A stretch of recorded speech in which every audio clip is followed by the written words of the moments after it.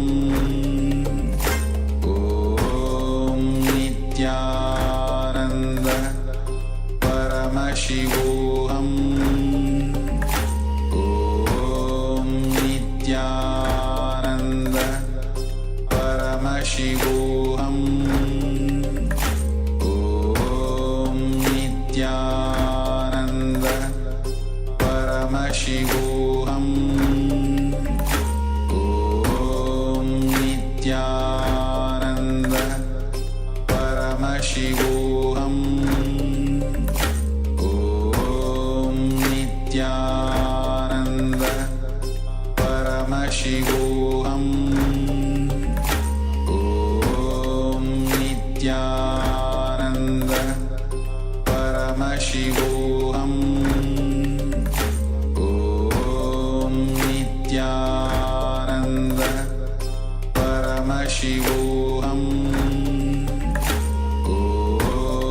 Nityananda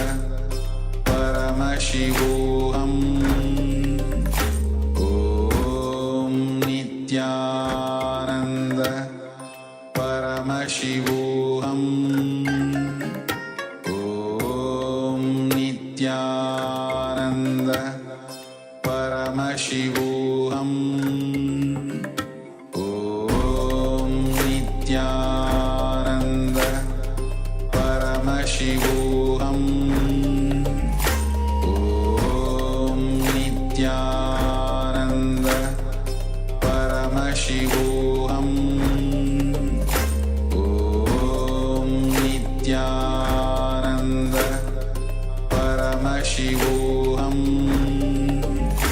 Om Nityananda Paramashivoham Om Nityananda Paramashivoham. Yes, you can relax now. So please take a moment and let us know your experience. How did you feel? Did you feel the fruit as being an extension of yourself? Did you start perceiving the energy around the fruit, within the fruit? Did you start feeling the energy flowing through your body and through the fruit and back? Let us know your experience. What did you feel?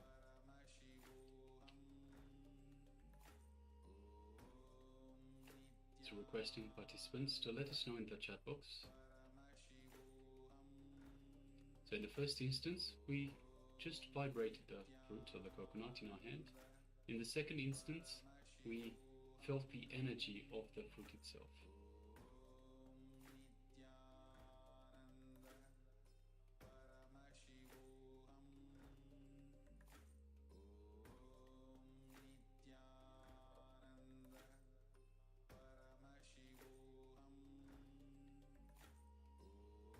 Yes, in later power manifestation sessions, we'll be, of course, moving the coconuts. We'll be making sure that we can roll the coconut out of our hands.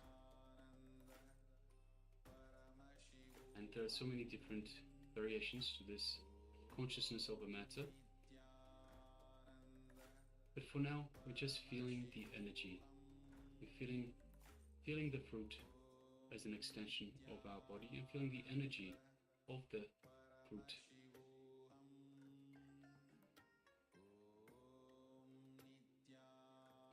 Alright, so requesting participants to please come back. And once again, all the participants that are currently not on camera, so if you're in the Zoom room on two-way, please switch on your cameras and make sure you are available, make sure you are visible on the camera, but most importantly, make sure you are available.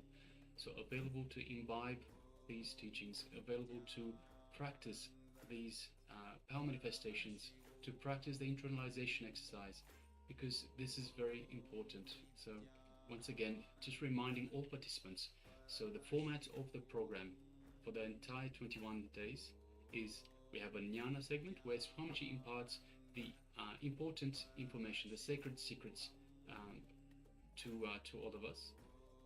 In the second instance, then we'll have an internalization exercise where we have a look at all the powerful cognitions that we received from these jnana segments, from this knowledge transfer, all the powerful cognitions, all the clicks, all the aha moments where you go, aha, that's how it works.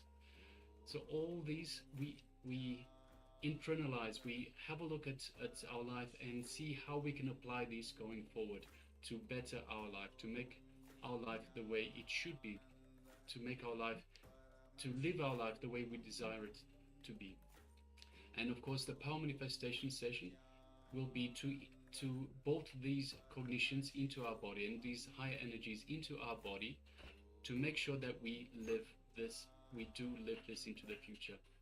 So to make it our lifestyle, not just an information that we received and we dropped it. So it's important that we bolt this knowledge, these cognitions and these energies into our system. And this is done, of course, as part of the program through the power manifestation sessions. So once again, request all participants, please, please, please make sure that you take part in these power manifestation sessions as well. All right. So next we'll be moving on to another jnana segment, another knowledge transfer, another revelations by the Supreme Pontiff of Hinduism, wisdom of the body. So Swamiji says the body has its own individual wisdom, its own individual intelligence. Unfortunately, we identify ourselves with the body. So Swamiji told us earlier, we have three different bodies. We have the physical body, we have the subtle body, and we have the causal body. So this is with regards to the physical body. So we identify too much with the physical body and we ignore the other two bodies. When the body itself, the physical body, is its own body, it has its own intelligence, its own wisdom.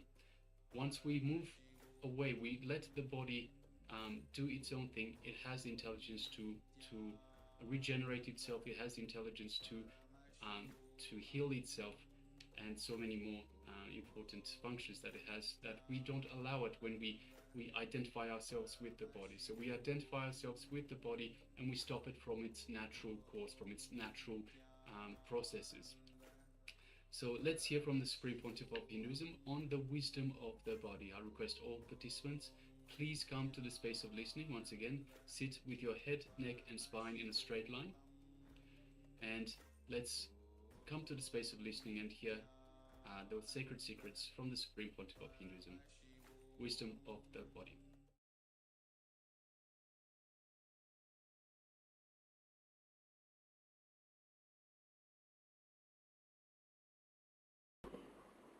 The Mooladhara is situated near where your spinal cord ends. The Swadhisthana is little bit above and below navel. Swadhisthana is little above the Mooladhara and below the navel center. And exactly in navel, near navel, the Manipura Chakra is situated. So the ancient Tantra system says, elaborate about these chakras. And today morning, biologists say there are corresponding glands situated in the body. Biologists say Agnya, biologists say the pituitary glands is there. Corresponding to each chakra, nearly there is a gland.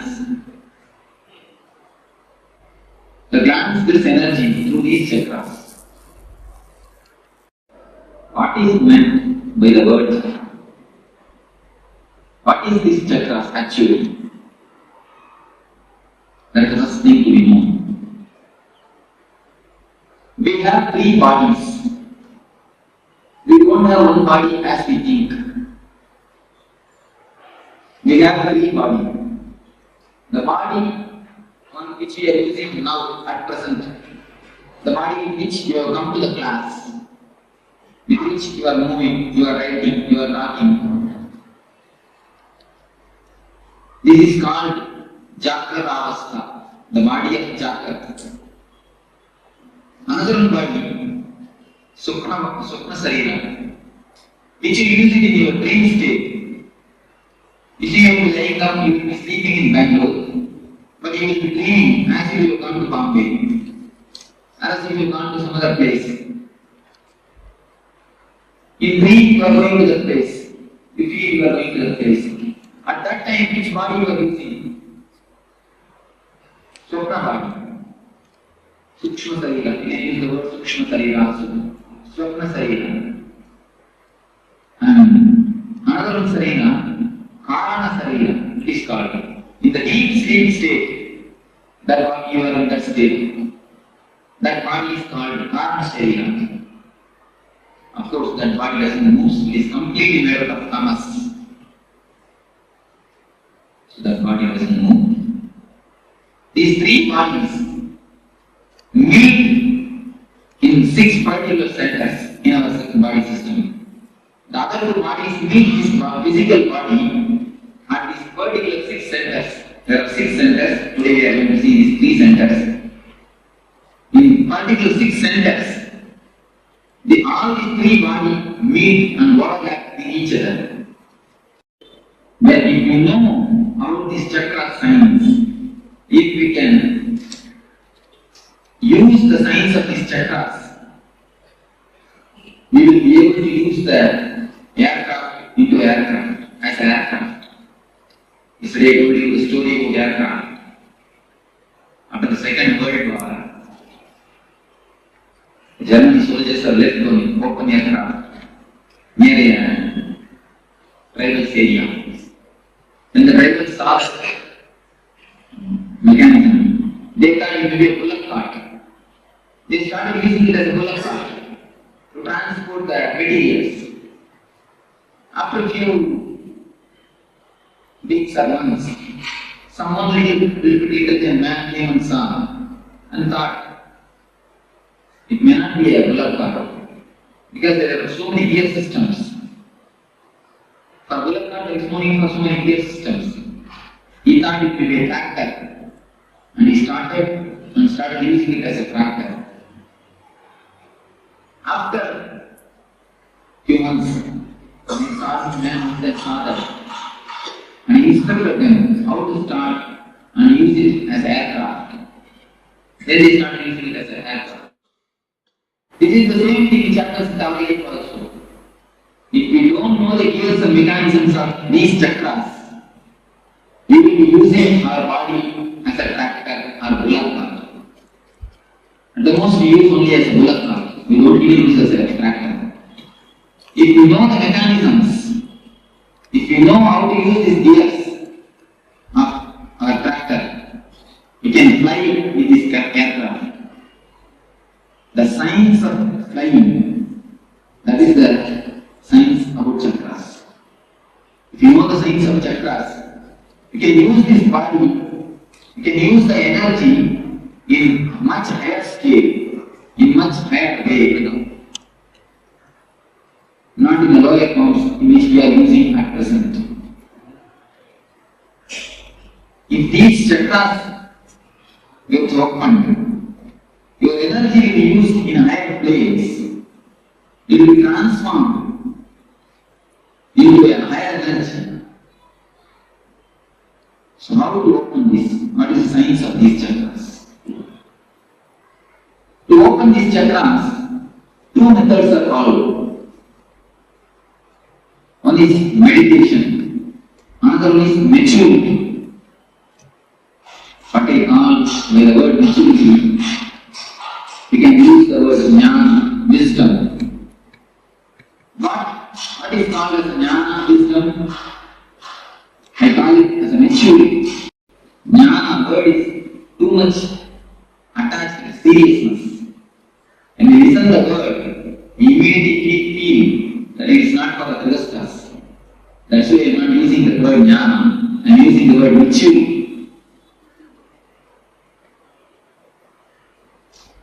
When we are young, when we are a small kid, if some doll or toy is taken away from us, what will happen? We cry as if our life is gone. And if today somebody takes away some doll, some toy from us, We don't want much.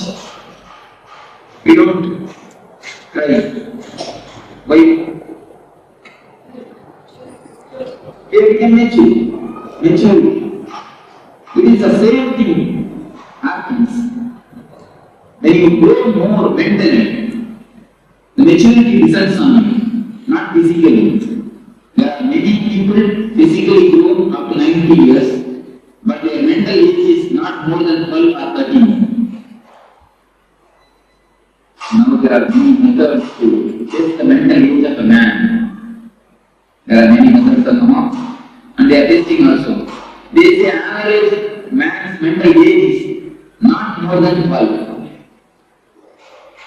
So after 12, we stop growing. When we become aged, we will not be old. Getting aged is different and getting old is different. If you get old, really you will be old. The old is old. The sentence is very found in a real sense.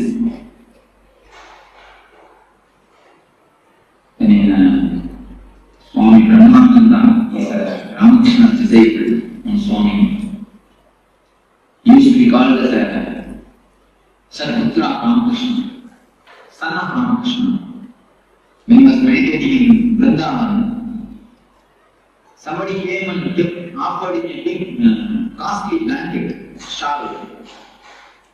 And he was just looking at it. It is lying there in front of him. After few hours, somebody came and took the blanket and carried. Some thief. He was just looking. He was just looking, nothing was happening. There is no change. And Maharaj is like this incident. Some Radhas came to the ashram. Their Radha maternity was in the ashram. And they gave a good blow to him also. Good puja to him also. He did not even breathe fast. At least even if you don't react, or breathe will become faster. He did not even breathe fast. He was so silent, calm. Nothing but maturity. When the maturity descends on us, the same thing will be the reaction. When we listen to the story of Paramashivoham, we think, oh, what great. But the thing which is happening in Paramashivoham's case, in our case also, both are not the same. When we become mature, when we have grown out of the dal or tai, we don't care much. In the same way, Manish has grown out of the outer belt. We can grow out of the outer belt. At present, we have grown bodily, we have not grown mentally. Are you able to understand what I say? Mental age in me. You were also at one time trying and giving for the dog, for the toy. Now we are not. Why? We became mature. The same thing happens when you become mature, when you have seen the wealth, when you have grown out of wealth. You will not be disturbed, you will not be crying with outer things. What has happened in the life of Maharshi, what has happened in the life of Brahmananda, can very happen in our life also. Only thing we should know how to start the gears and start using the tractor into aircraft. How to use the aircraft as aircraft. The mechanisms of the aircraft, we should be able to handle it. So the chakras are the mechanisms which is in our aircraft. Whether we use it as aircraft or a bullock car is up to us. Whether to be mature or not, whether to live and die with idols, dolls, or to grown out of it, it's our decision. It is up to us to decide what to do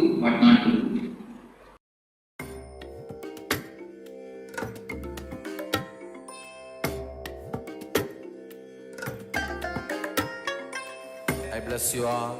Let you all open all your three eyes and manifest the powers of Mahasadashiva. Om Nityananda Paramashivoham. Om Nityananda Paramashivoham. Om Nityananda Paramashivoham. Om Nityananda. Yes, so that was a short revelations by the Supreme Pontiff of Hinduism on the yes, we have Ananda Agora Rupni that's saying no translation. Can we arrange for translation? And yes, Ma Chen Haihui says she's looking for someone. Thank you very much, Ma Chen Haihui. No translation, yes. So Ma Chen Haihui's looking for translator. We'll see if we can organize one as well. We'll have a look for translator and ask the translator to come join the room as well. So between ourselves and Ma Chen Haihui, who's also looking for someone to translate, hopefully we can organize a translator. We'll get back to you as soon as we can with that. Meanwhile, so yes, this was an introduction to the wisdom of the body. So Swamiji has just beautifully revealed how the body functions itself. So wait a moment, the Chinese translation teacher just fell asleep. Yes, okay, Ma.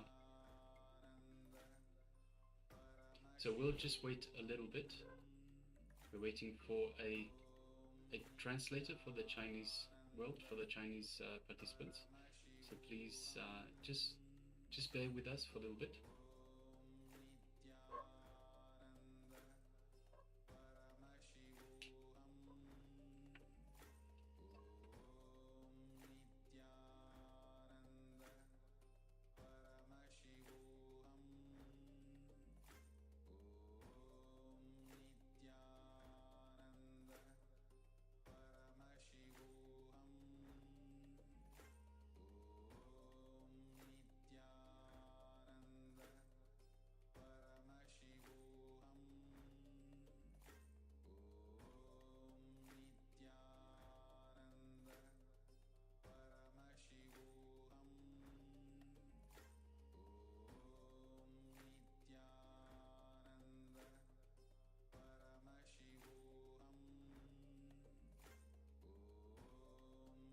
So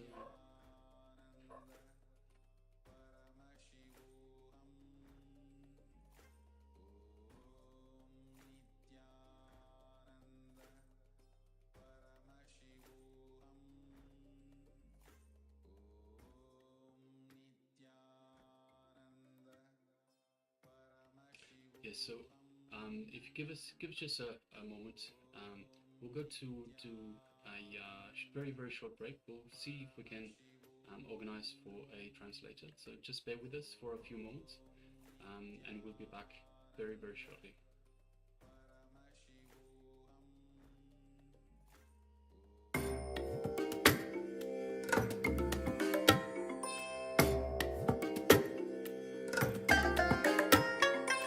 I bless you all.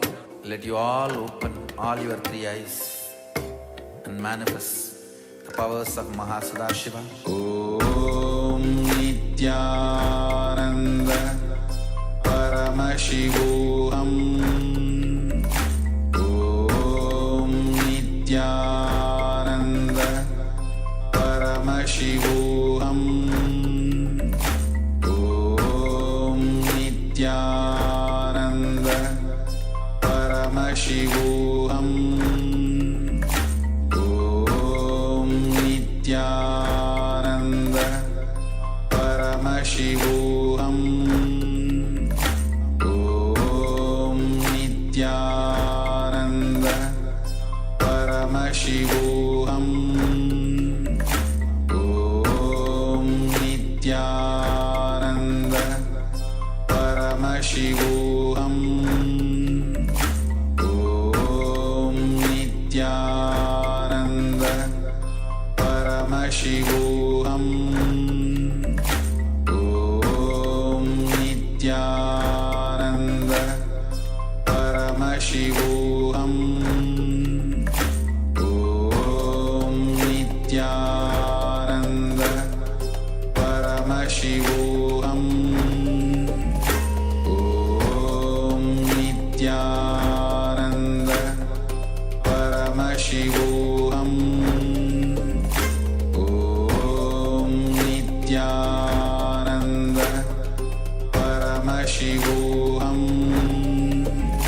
Om Nityananda Paramashivoham Om Nityananda Paramashivoham Om Nityananda Paramashivoham Om Nityananda Paramashivoham Om Nityananda Paramashivoham Om Nityananda Paramashivoham Om Nityananda Paramashivoham Om Nityananda Paramashivoham Om Nityananda Paramashivoham Om Nityananda Paramashivoham Om Nityananda Paramashivoham Om Nityananda Paramashivoham Om Nityananda Paramashivoham.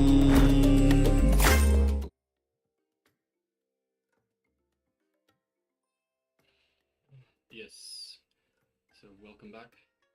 So for the Chinese participants, we have reached out. So we left a message in the chat box as well. We have reached out to a translator to organize for a translator for this PSM level 1 room as well, for the Paramashivoham level 1. So hopefully this will get sorted out quickly. So our sincere apologies. It seems the translator has fallen asleep. These things happen. Right, so now we will be moving on. So meanwhile, while we're waiting for the translator, we will be moving on to the next segment, which Swamiji will be talking about the Muladhara chakra. So far we've talked about the chakra system, so the 7 main chakras that are in every one of our bodies. So we talked about the 3 different bodies that we have: the physical body, the subtle body, and the causal body. And it is this interaction between the 3 bodies that causes the emergence of these chakras, of these energy centers, the energy vortexes. And we've also seen how the energy centers themselves, how they are blocked. So we had a table, we displayed a table for you, how they are blocked, how they are unblocked, and of course the powerful cognitions that we need to be aware of in terms of unblocking and awakening each individual chakra. So now we will go through the Muladhara chakra. So we'll be going one by one through all the chakras, starting with the Muladhara chakra, which is the root center, the root chakra. So I request all participants to please come to the space of listening. Before we go ahead, I request participants that are currently not on camera to please come on camera.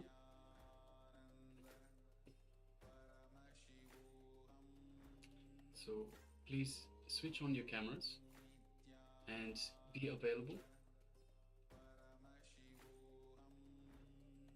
So all the participants that have the cameras switched off.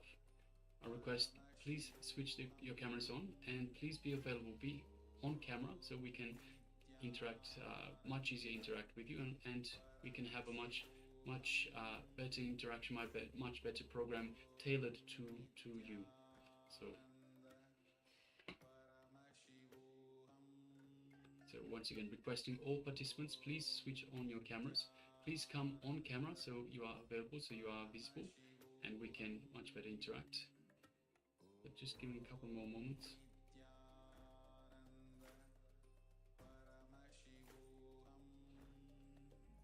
Okay, so now let's continue. Let's move on to the next segment, which, as I mentioned, is the Muladhara chakra, so the root chakra, the bottom chakra in that diagram, that if you remember the diagram that we drew earlier in the internalization exercise, the root chakra we will be working on, and let's hear from the Supreme Pontiff of Hinduism on this root chakra, the Muladhara chakra.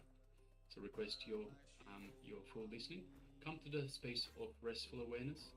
Remove all thoughts and just be in the space of listening. Let's go ahead.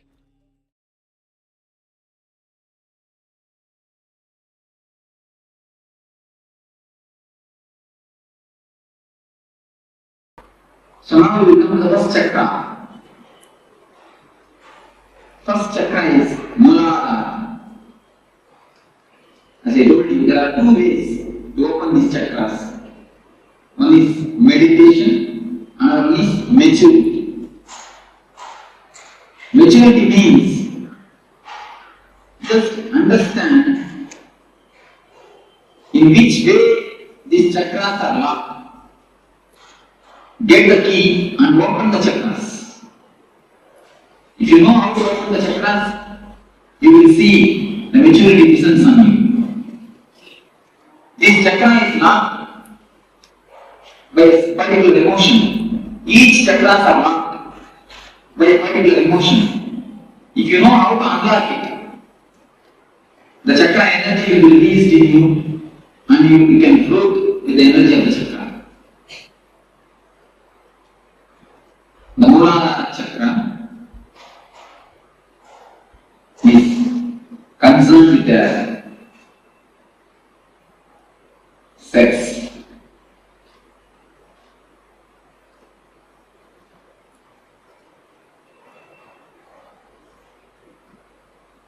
In the world, most talked about, most discussed about, most of the books are written about,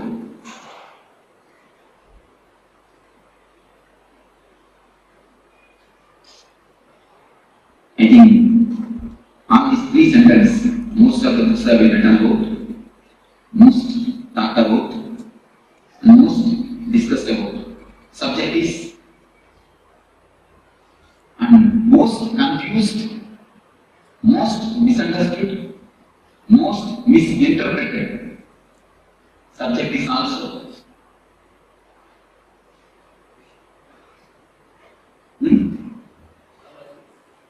No. Sex. This is the subject. Most talked about, most discussed about, most written about, and most confused, most misunderstood, most misinterpreted.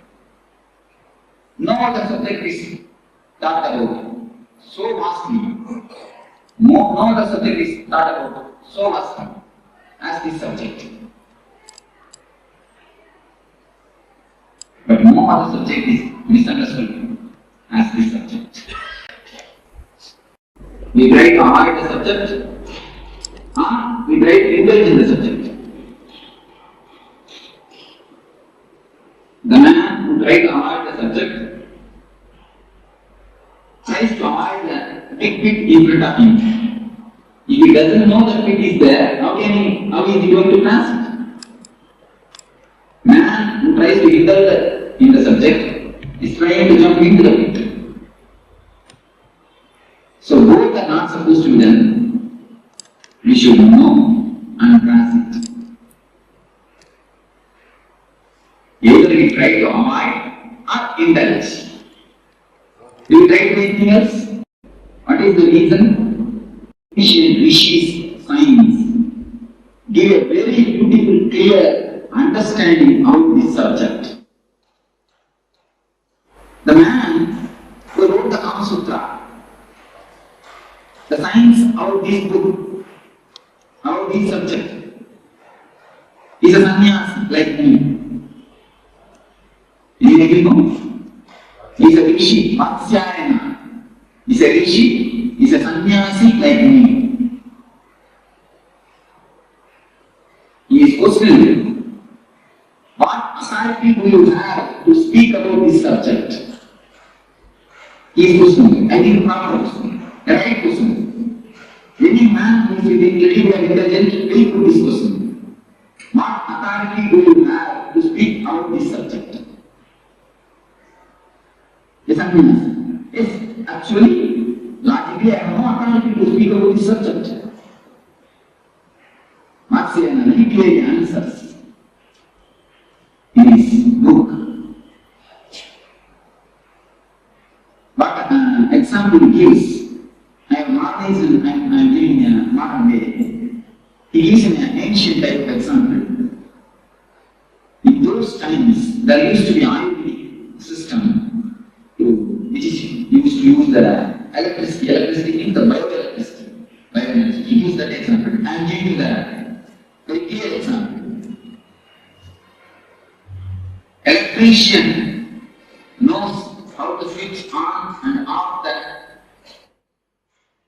switches.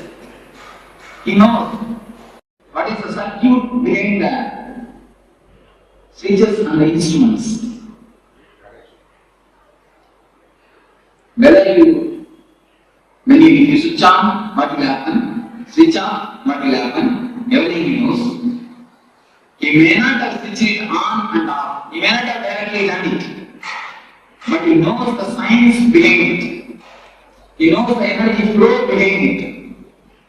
But a man every day uses a switch. He is switching on and switching off. He may not know the science behind it. Am I right?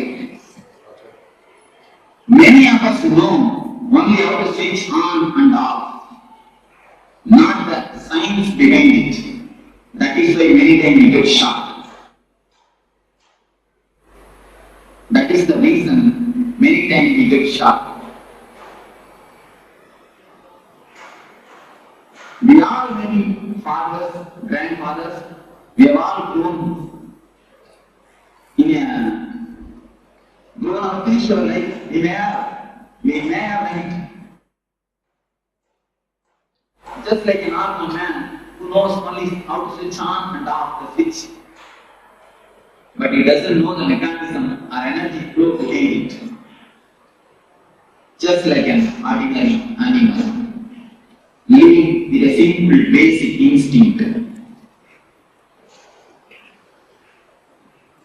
But Vatsyayana says, I may not know how to, I may not have done the switching on and off, but I know the background energy flow. I am the man only as an authority to speak about these things. Vatsyayana says, a real sannyasi is the only person who is authorized to give an idea about the subject. Nobody else has got any authority, he says. Because he gives one more example. Some two persons are playing chess. Sadhuranga. Chess. Two persons got involved in chess. When you see from outside, you will be having the right idea, you will be having the right move, you will be moving the right movement, but they will not be doing that. Have you any time experienced it? When you see from outside, you will be knowing the right movement. They will not be knowing it. But when you sit and play, you will not be knowing the right movement. The person who is outside, he will be knowing the right movement. Do you accept this? What is the reason? He has no pressure that he has to win. The man who witnesses man is outside, has no pressure that he has to be. The pressure makes mind dull. So a man who has jumped out of this being, samsara chakra, a man who is outside this being only can give a right idea about the being. If you are sitting in a giant wheel, you can take the example of giant wheel. If you are sitting in a giant wheel and rounding, can you give a right idea about the giant wheel? Can you? When you have jumped out of it, when you are away and looking the things, seeing the things are happening, you can give a right idea about giant wheel. So a man who has come out of it, who is beyond, who has transformed the energy, who has jumped out of the samsara chakra, can only give a right idea about this subject. So we come to the question, what is sex? Today, biology proves all men are 51% men, 49% women. All women are 51% women, 49% men. Just 1% this way or that way. 1% only, this way or that way. But when we start growing, society doesn't allow the women part of us to express. When we do the meditation, many times I observe, men always cry, women try to laugh. What is the reason, you know? The feminine part of us has been suppressed. The masculine part of the women has been suppressed by the society continuously.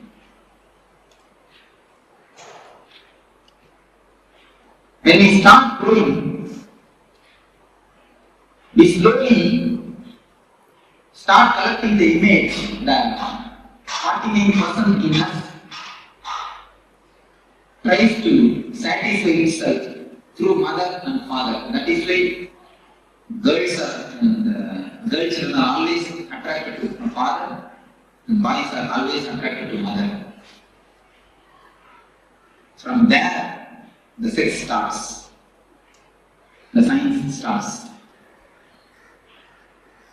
We start slowly collecting the images, prints.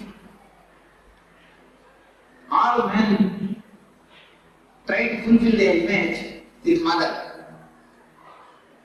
All women try to fulfill their man image with father. The art is suppressed by the society. When it is suppressed, we try to fulfill it with the father and with the mother, having some loving relationship. Then after a few years of growth, we start collecting the images from many people, from the outsiders, how a real woman should be, especially from media, how a real man should be. We start collecting the images and start preserving it in our system. The repressed or suppressed women is always in the unconscious. It's the deep science actually, what is happening in the mind. When you go after a certain age, you will start collecting images from many actors, actresses, many stories, especially from the TV serials. From all these things, we start collecting the images and start preserving it. How a right man should be, how a right woman should be, how a many things, how a husband should be, how a mother should be, how a father should be. Many images we start collecting.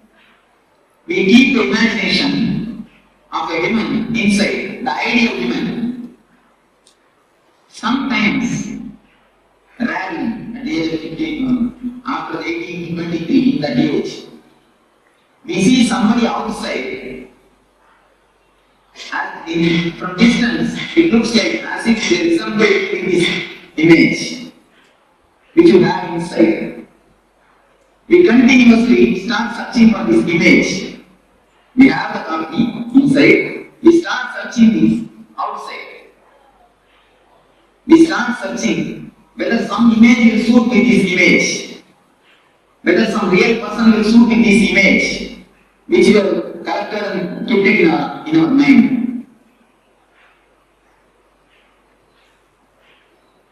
So actually, when you see somebody from distance, you feel as if that your image is resembling with that real person. We start falling in love. The falling in love happens in that moment only. The science behind the falling in love is different. We have an image and we search. In distance we feel. In distance we feel as if the both are resembling. As if the both are looking alike. Then we fall in love. But when you come here, you will immediately find the image is image and real person is person. You can never find image in a real person because it is image. Not because of anything, because it is image. How can image be a real person? Because it is image. This is the base where we start expecting something from the other. This is the greatest expectation all of us have. We always want the other. Other means either wife or husband should act according to our image. Is it possible? Can it be possible? Dreams can never become true because they are dreams. The very word denotes they are dreams. If they can become true, why will they be called as dreams?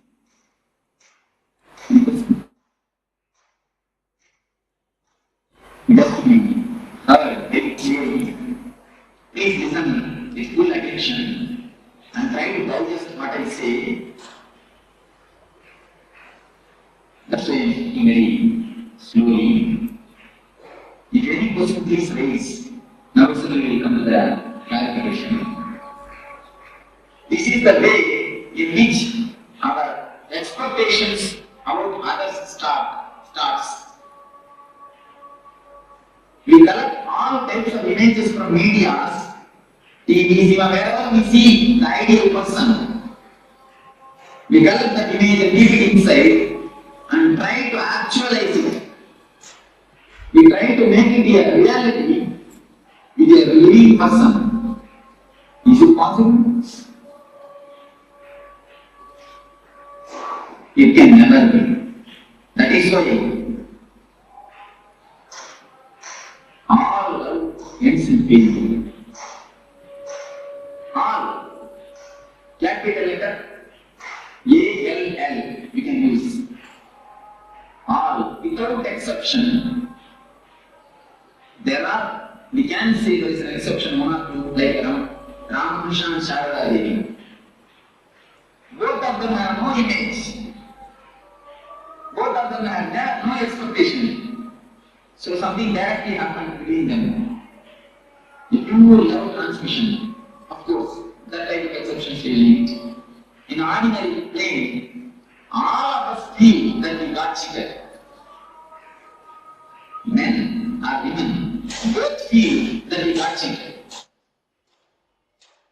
The reason is the basic science system is such, if you don't understand, you will put the blame on others. Other is never to be blamed. Blame is take the blame on you. You expected, you imagined, and you try to force your imagination upon others. Who will be the responsible for the failure? Who can be the responsible? Who has to be the responsible? But do you understand that whatever I say is in a very practical reality? What is happening in our day-to-day life? but we never try to keep it. It is happening in our everyday life. We never try to keep it. Am I right? It always happens. We never look into the breakthroughs. Amen. So, when we see that our image is not a reality, when we saw in a distance, it looked like what is in my hand? Oh, it is green. That also looks like a green. When it comes near, no, it's little yellowish. When it comes more near, no, it's slight white. When it comes near, you will see it is red and it is white, it is green. Totally opposite and totally different. Then you think you have decided wrongly. Then what we do? We don't keep quiet. We start sculpturing the man according to our image. Women sculptures man, man starts sculpturing women. We try to possess each other. We try to make them into a matter.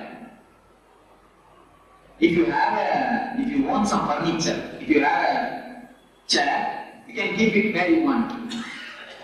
It will act as you say. If you keep it there, it will be there. You can give it to somebody else. And if you have wood, you can make furniture according to you and keep it there. But as you possess these furniture, do you think you can possess a live person?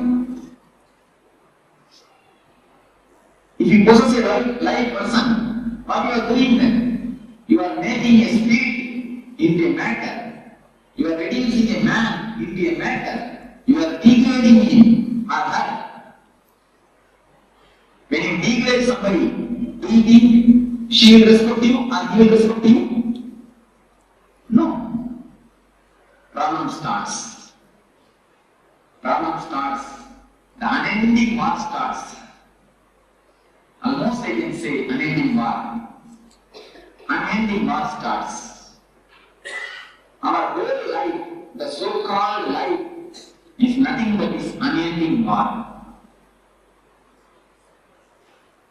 Any of you oppose, I can go more deep into this subject. Many of you can raise any questions.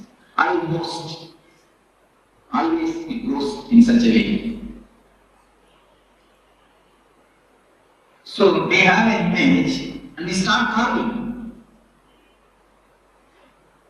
The whole day, 24 hours, she is with hammer and chisel, you are also with hammer and chisel.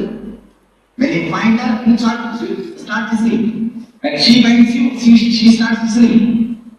The house is continuously completely filled with the sizzling sound. Keep quiet. Don't stand. All these sounds are nothing but sizzling sounds.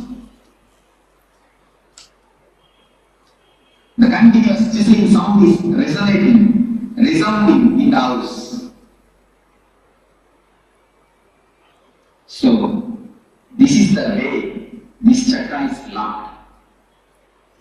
When you expect something from others, when you try to fulfill your imagination by disturbing others, this chakra gets locked.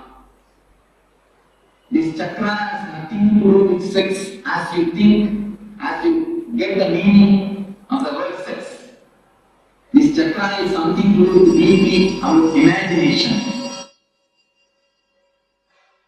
This chakra has nothing to do directly with sex.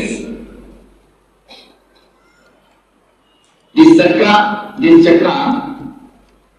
gets locked or unlocked with the imaginations. When I say that this chakra has nothing to do with sex, I mean whether you are a brahmachari, sannyasi or grihastha, this chakra can be opened. Even for sannyasis, this chakra and we laugh. So it has nothing to do with the outer condition of life. I want to say, this has nothing to do with a so-called celibacy.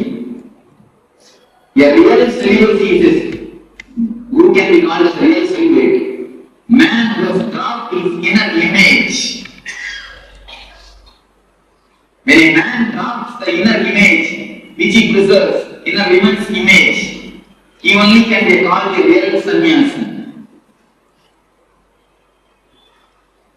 Even if you live in a grihastha life, if you drop this image, if you drop the chisel and the hammer from your hand, if you stop chiseling the other, you will be a brahmachari. Your Muladhara chakra will be opened. You will be having the real benefit of this chakra opening. Do you understand what I say? So the outer conditions, whether you live a married life or unmarried life, has nothing to do with this chakra. Don't think only for a sannyasi this Muladhara chakra can be opened. This can be opened for anybody. Yes, because we have never looked into us. We never turn inside. We go everywhere, but never inside. Just drop expecting, just drop chiseling the other man. Then this chakra will automatically open. When you drop the imagination of hero, the chakra will automatically open. Actually, when you have the imagination, many people come to me and ask, Swamiji, in my house only we two are living, but there is no peace. There is no peace, only we two. We don't even have son. Myself and my wife, both are living, but there is no peace. I used to tell them, no. With 2% there can be always peace. You are not 2, you are 4. Your imagination about your wife. She, her imagination about you. You 4 are living. With 4, you think peace can live? Peace can be with you? With 4, peace can never be. With 2, peace can be. With 4, it is impossible. So if we drop the imaginations, 2 things happen. Yes. What I mean is, we always got the images of heroes and keep it in our mind. We want that should be not in reality from our husband, from our wife. That is the way I understand. Yes, if you drop that, this chakra can be opened. Don't expect that it should be according to you. You should act according to you. Not only about husband and wife, even about father and wife, keep an idea. How the ideal father should be. Today all of you have a homework. The 5 things you will write. Today please go and write and see. One thing I will just tell them and then you can note down. Father, mother, wife or husband. If you don't have wife or husband, no problem. If you have wife or husband, son and son or daughter. This about some 5 relationships. You write how you expect them to be, how you feel the ideal father will be. You just write down 2-3 points. So all these 5 relationships, write ideal your vision. The ideal father, ideal mother, or ideal son, or ideal wife, or ideal husband. You will find if you dig down your unconscious, you will find all your ideas are just from the TV serials and cinema. All your ideas you will find. And few times I check with people. I just ask them to write down how your house furniture should be. It will be corresponding to the serial. Even the house furniture, we have the imagination. How it should be. We take from the medias. Before that, there were dramas. If you live on the dramas, there were the uncle images. Even now, even in here then you see from kings. They torture as best they can. And she tortures as best she can. She tries to make a Rama, he tries to make a Sita. But finally what happens? Anjana comes out. We do not know what happens. Anyhow. So the imagination and trying to project it disturbs this chakra. If you can drop the imagination, if you can stop chiseling the others, this chakra will be completely opened. The people whosoever has got a problem with the uterus problems, if you diagnose your mind, you will be having this problem of imagination and trying to project it and forcing upon the others. Of course, women have their own way to force. They don't force with chisel and Ananda, they force with tears. They force with tears and crying. So they have their own ways. Apart from the husband and wife, relatives, what happens to the boss asking his employees, living according to what he wants to chisel them? What about that? You see, it is so in the business world there is no other way. One thing you can do, you do your art of chiseling with consciously. Do all your chiseling and see that it doesn't disturb you.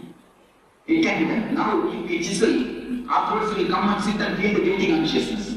I have scolded or I have done something wrong. If you do it consciously, you will not give overdose. Even if you are angry, angry is just like a money, because anger is a great energy given to us. It is a great presentation of God. One person came to me and he says, I am not able to control my anger. I told him, you take one photograph when you are angry and keep it in the worship. Puja room and do puja every day. He started laughing. Swamiji, what you are telling? I told him, please do it and then come and tell me. Anger is a great energy given to you by God. When you worship that energy, when you have respect for that energy, you will not misuse it. Lust is also a great energy given to you by God. Kama is a great Shakti given to you by God, which can produce another life. But you are misusing it, dissipating it, because you don't have respect on that energy. You never misuse the money. You never overpay because you have respect for money. But you overpay the anger. If you have done for 5 rupees job, you pay only 5 rupees. But if you have done the 5 rupees only of mistake, you pay 50 rupees anger. If you are conscious at that moment, you will pay only 5 rupees. If you have paid the 5 rupees anger, you will never feel guilty, I assure you, I promise you. Because you pay, you overpay, you come and feel guilty. To compensate that overpayment, you feel guilty. If you pay properly, how much mistake you have done? You just pay that much anger. I don't say don't pay anger. You have to pay anger. As you pay the money, how to pay anger. Pay angry. Be angry. Only that much. If you are conscious, you can maintain it. Yes. With all the people, it works out. You see, all of you can take a photograph when you are angry and worship it. Really, you will feel the tremendous respect towards the anger. You will not waste it. Afterwards, the devotee came and really told me, Swami, now I am not able to be angry. Because I started respecting the anger. Once you respect that energy, you will never waste it. We never feel that anger is an energy. When you get angry, just see what happens. A new type of energy flows all over your body. Your eyes are becoming red and blood started flowing more and beating becomes faster. See the difference? See the energy flow? Because we always fight with the energy. energy. If you know how to use it consciously, you never have that. There is no need that other person should know. You can show him the outer result. What you are asking is, if I don't show the enough result, outer result, enough impact, enough punch, he will not respect me next time. That's what you are asking. You can give a good punch, there is nothing wrong. But see that you are not disturbed. That is what I mean by the word consciously angry. If you are angry consciously, you will be disturbing enough. You will give me a right dose, but you will not feel that disturbed. Be very clear. This is the situation. I have to handle the situation this much only. Don't allow the situation to control you. You control the situation. And be angry. Whatever has to be done, logically, clearly, do it. Do it perfectly. Then afterwards, don't feel guilty. If you have done it consciously, you will not feel guilty. Yes, right word. Knowledge of anger reduces anger. Right word. Same way, knowledge about lust reduces the lust. Because both are one and the same. Both emotions are two sides of the same coin. If it is allowed outwardly, it is called lust, karma. If it is stopped, if some obstruction comes, then it turns as anger. If somebody doesn't allow to have what you want, then immediately it is converted, it transforms, it becomes anger. So both emotions are the two sides of the same coin. So how to open this chakra is just drop all the imaginations which you have. Don't expect anything. Then in your house, you will see two persons only will be living. Accept the person as he is. There are few people who come to me and tell, Swamiji, I love my wife very much. That is why I try to convert her. I make her as I want her. I want her to be. Am I right? Many people won't tell me. And you also think, because I love him, that is why I force him to do what I want. You used to answer them. You don't love your wife. You love the image which you have in yourself and try to force that image on her. You will love her if she acts according to your image. If she doesn't, you won't be loving her. So your love is not towards her. Your love is towards the image. That's the real truth. Your love is towards the image, how she should be. That is why you force her to be as you want. So, when you drop these imaginations, the Muladhara Chakra energy will be awakened. One thing. As a byproduct, you are also becoming a great Kshetra. All our houses are almost ready to this Kurukshetra. Our houses have become Kurukshetras. Am I right? Our houses have become really Kurukshetras. Actually, so if I speak about Nadan, I will pull down the whole structure of Jyotisha. It is a sheer nonsense. Having two paper pieces, going to some person asking how my life will be. What right you have to live if you don't decide how your life will be? Going and asking some person who is unknown about your life, giving him two pieces of paper, please just see and tell me how my life will be. What type of life you are living, I don't understand. You are the man who is living. You know the pros and cons of your life. You are the person who is living. You don't know about your life. You are going and asking him.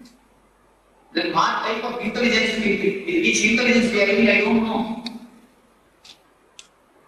It is sheer bullshit. In Jyotish Shastra, there is a science. There is some truth. Jyotish Shastra, it is complete science. But going to some Jyotish is an utter divinity. It means we don't know about our life. We don't even have the intelligence to run our life. If we don't have intelligence to run our life, if we don't have intelligence to decide about our situations, if we are not able to take the responsibility of our life, we have no authority to live. Actually, a real man will not go to somebody and ask, what will be my future? Many people come to me and ask, Swamiji, what will be my future? I tell them, never ask, what will be my future? Ask, how to make my future. Never come to me for prediction. Come to me for design. If you come to me for designing, I can help you. If you come to me for prediction, I can't. Go. Under tea, there are so many people sitting for 5 rupees to 10 rupees. Daily. How is life living? Going and asking a parrot. There are videos about how my life living. The parrot itself doesn't know its life. It is unattractive.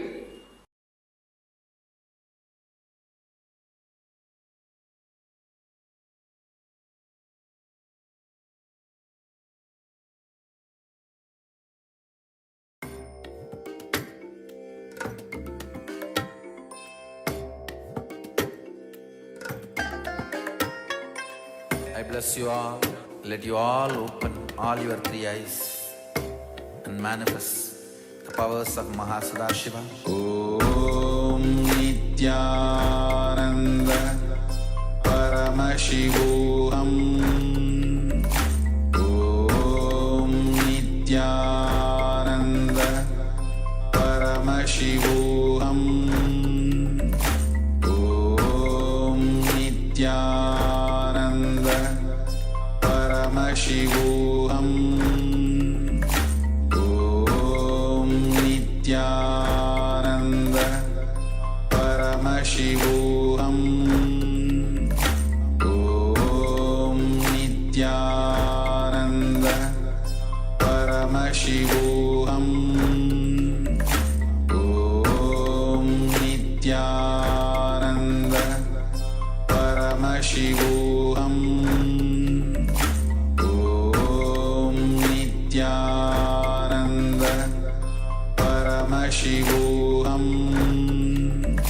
Om Nityananda Paramashivoham. Om Nityananda Paramashivoham. Om Nityananda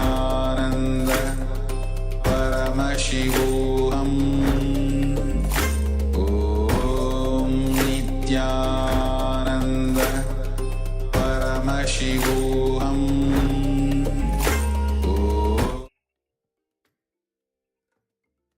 Yes, welcome back from this wonderful revelation by the Supreme Pontiff of Hinduism on the Muladhara Chakra.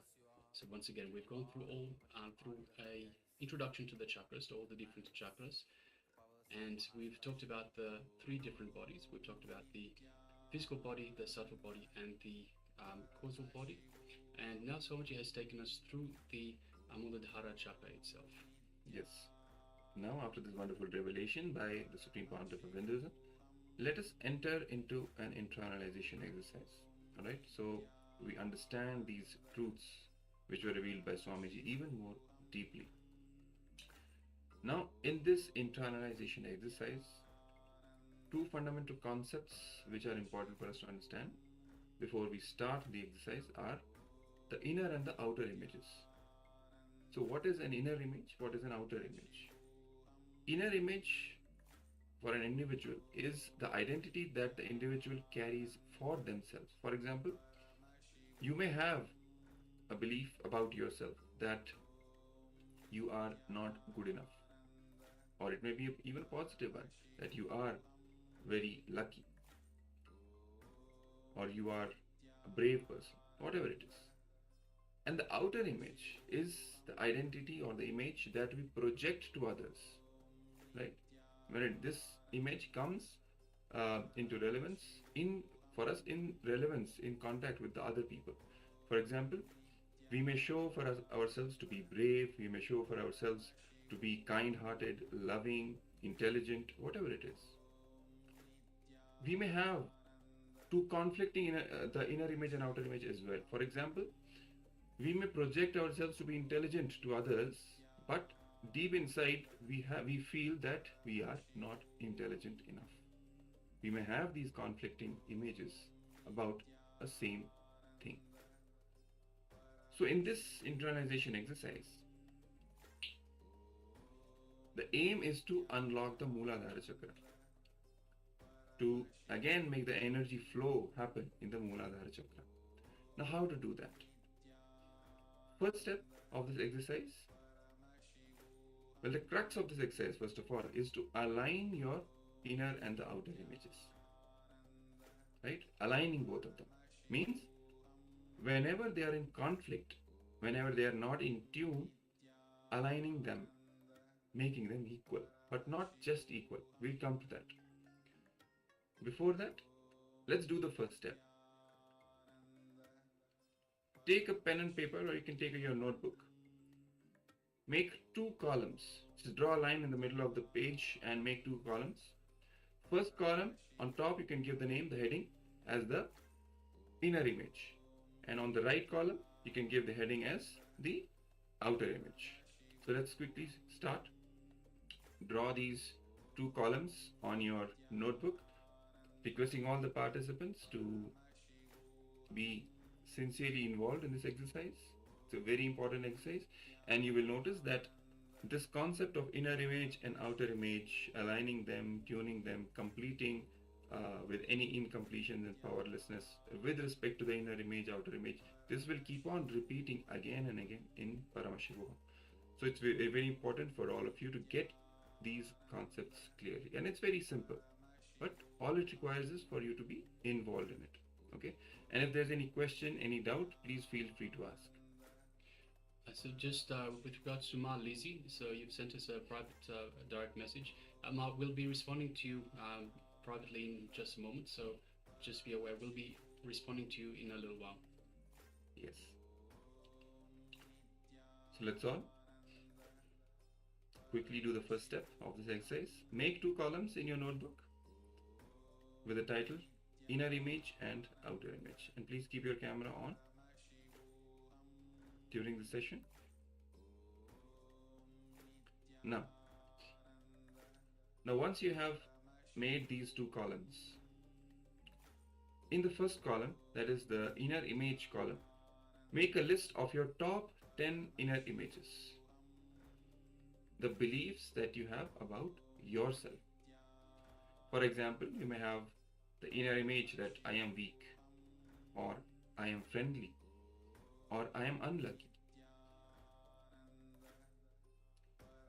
So these would form as your inner images, because this is the identity that you carry, the beliefs that you carry about you, inside you, for you. So in the second column now, in the outer image column, write the corresponding outer image that you project to others for the same aspect. For example, you may project yourself to be strong. So when you write for the inner image, I am weak, what is that which you project to the other people? What is the outer image? I am strong. Okay. Similarly, if you have the inner image that I am friendly, what is it that you project to others as the outer image? It may be same also, that I am friendly. It may be same. Or if it is something else, you can write it down. Or for the example that I am unlucky, if this is your inner image, what do you project to others as the outer image? That I am lucky. So please note down your top 10 inner images that you carry, and their corresponding outer image that you project to others.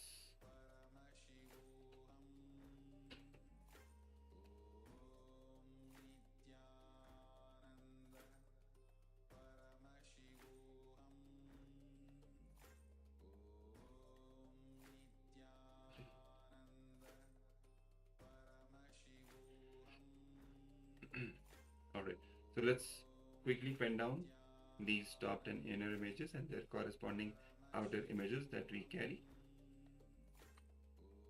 And then we will move on to the subsequent steps. Yes, requesting all participants, once again, if you're not on camera, please come on camera, take part in this internalization exercise. It is a very important exercise as well. So this is where we identify our inner image and our outer image. As we mentioned earlier, these are very important concepts that you will hear again and again and again.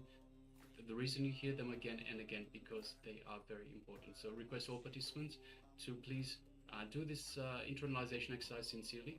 Please come on camera and participate in this. It is, as Swamiji said, whatever you put into the program is what you get out. So this is an important exercise. Please make sure you complete it. You do this internalization exercise, and please make sure that you do it sincerely, authentically.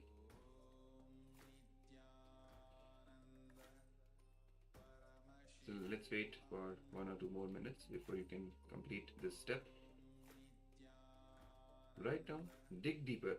There may be so many examples, beliefs that we carry about us, and the corresponding image that you project to others. It can be with respect to your intelligence, it can be with respect to your appearance, physical appearance.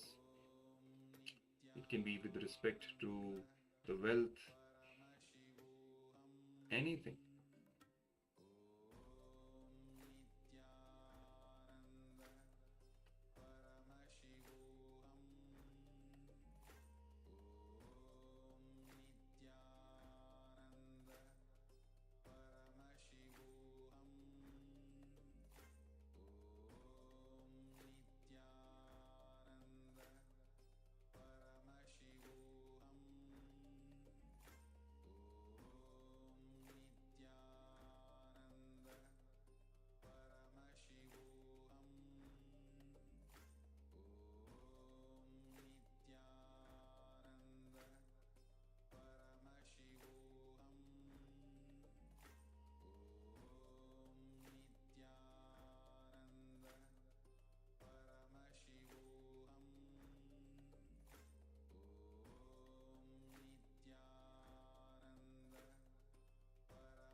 Alright, hopefully you have finished the second step.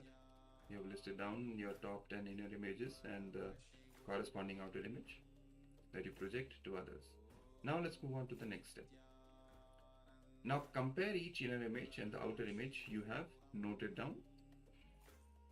Wherever there is a conflict, start tuning your inner image and outer image, what you perceive as you and what you project as you to others, by always choosing the higher idea.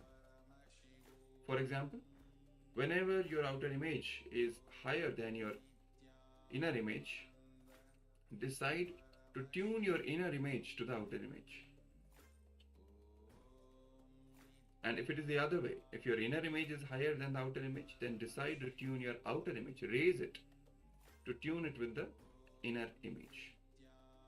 Don't reduce what you project yourself to be for others. Increase what you perceive yourself to be for you. Because many times what we really do is, we have a low inner image, but we project a higher inner image to others. So when we talk about tuning the inner image and outer image, it is not about lowering the outer image so that it is tuned and aligned with the inner image. No. Raise your inner image and align it to the outer image that you project to others. Alright? So for example, if you project yourself to be very warm, friendly, affectionate person to others, but deep inside the inner image that you carry is not so. It is something like, no, I'm not really warm, I'm very cold-hearted, I don't really care. So the exercise, what we have to do is to tune the inner image and outer image. In this case, raise your inner image and align it to the outer image of being warm and friendly. So your inner image, the belief that you carry about yourself, also has to be that you are warm, affectionate, kind-hearted, friendly. Okay, so let's do this now. For each of the set of inner image and outer image, wherever there is a conflict, raise the lower to the higher. Whichever is the lower, either inner image or the outer image, raise it to the higher. You can mark, see, for each set of inner and outer images, put a star next to the higher image so that you know, okay, this is my peak. And then you have to make sure the other image is also aligned to that. So let's do this now.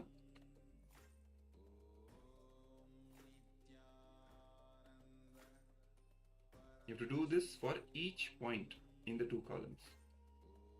Compare both the identities, and whatever qualities are best in both, choose those.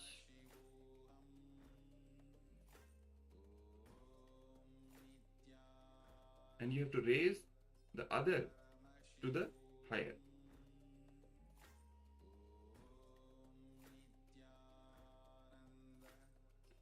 So continuously tune yourself to the peak image.